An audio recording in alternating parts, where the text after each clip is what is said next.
J'espère que vous allez bien. Moi, je vais super bien.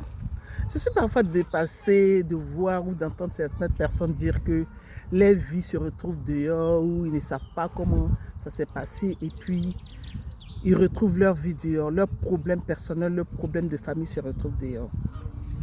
Je suis parfois dépassée, je suis même sidérée d'entendre ça de la bouche de certaines personnes. Problème là, ça à pied. Problème là, ça enfant. Ou bien problème là, c'est tes deux pieds, ça sort de ta maison et puis ça court. Ou bien problème là, c'est ton enfant que tu vas déposer à la crèche.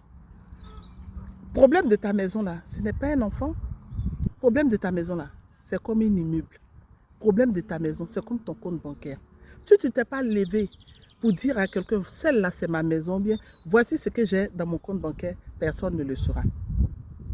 Mais vous passez tout votre temps à raconter vos histoires aux gens. Vous passez tout votre temps à raconter vos problèmes aux gens. Deux personnes qui ont choisi de vivre ensemble, ils se sont aimés. Vous vous aimez, vous vous êtes choisis. Mais forcément, un jour, il y a un problème. Quand je dis il y a un problème, nous sommes des humains. On a des comportements différents. Alors, à un certain moment de la vie, des problèmes peuvent subvenir. Mais pourquoi vous ne prenez pas ce moment-là pour vous asseoir et puis vous essayez d'échanger pour trouver la solution?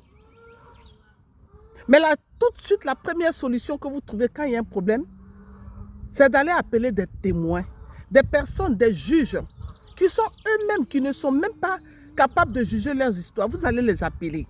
Et monsieur est là, madame est là, et on te dit, toi, il faut parler, toi, parle. Et vous vous expliquez.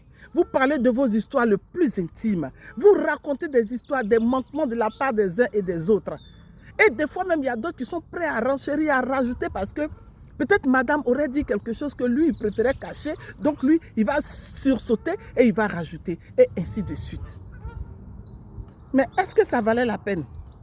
Ma chérie, mais c'est comme ça que ton problème sort. Parce que tu as des témoins, tu as des gens à qui tu expliques, tu as des témoins de ta vie, tu as des témoins de ton histoire. Mais ce sont ces personnes-là qui véhiculent ton message. Donc, il ne faut pas en vouloir à la vie, il ne faut pas en vouloir à tout le monde.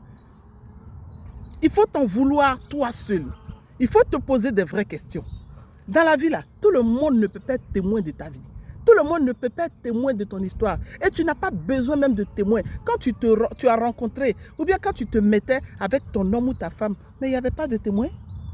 Il n'y avait pas de témoin.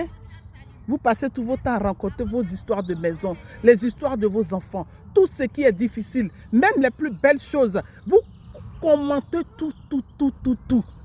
Et un matin, vous êtes nus comme un ver de terre, vous n'êtes pas habillés. Mais qui est-ce qui va vous habiller? Vous êtes les seules personnes, vous êtes les responsables de votre destruction personnelle. Alors apprenez à vous taire. Quand ça ne va pas dans une maison, même si c'est les problèmes de tes enfants, de ton époux, de ton épouse, asseyez-vous, échangez et trouvez la solution. Mais personne ne sort de ta maison pour aller en parler. Si ce n'est pas toi-même qui invite n'importe qui à venir être témoin de ton histoire. Là où il y a témoignage, il y a explication. Donc ne sois pas surpris, c'est de ta faute ce qui t'arrive. Alors il faut te revoir, il n'est jamais trop tard.